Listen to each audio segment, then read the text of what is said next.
Fraction quotient. On considère deux nombres a et b avec b non nul, c'est-à-dire que b n'est pas égal à 0. Le résultat de la division de a par b, ce qu'on appelle aussi le quotient de a par b, peut s'écrire sous forme fractionnaire a sur b, où a est le numérateur et b le dénominateur. A sur b est donc le nombre par lequel il faut multiplier b pour obtenir a. Autrement dit, a sur b multiplié par b est égal à a. Nous avons ici une double définition de ce qu'on appelle une fraction et on fait le lien avec ce qu'on appelle le quotient, c'est-à-dire le résultat de la division de a par b du numérateur par le dénominateur.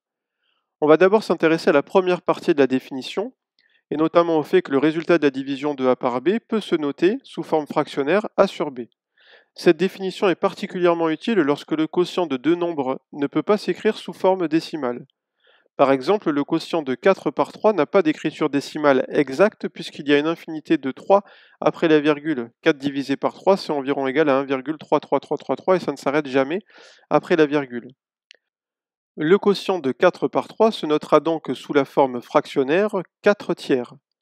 4 tiers n'est donc ni un nombre entier, ni un nombre décimal, c'est un nouveau type de nombre, entre guillemets, c'est ce qu'on appelle une fraction. Intéressons-nous maintenant à la deuxième partie de la définition. A sur b est le nombre par lequel il faut multiplier b pour obtenir a. Autrement dit, quand on a 15 divisé par 6 qui s'écrit en forme fractionnaire 15 sixièmes, on a aussi que 15 sixièmes, c'est le nombre qui, lorsqu'il est multiplié par 6, est égal à 15. Autrement dit, 15 sixièmes multiplié par 6 est égal à 15. De même, le quotient de 37 par 10 peut se noter 37 sur 10, et on a aussi que 37 sur 10 ou 37 dixièmes multiplié par 10 est égal à 37.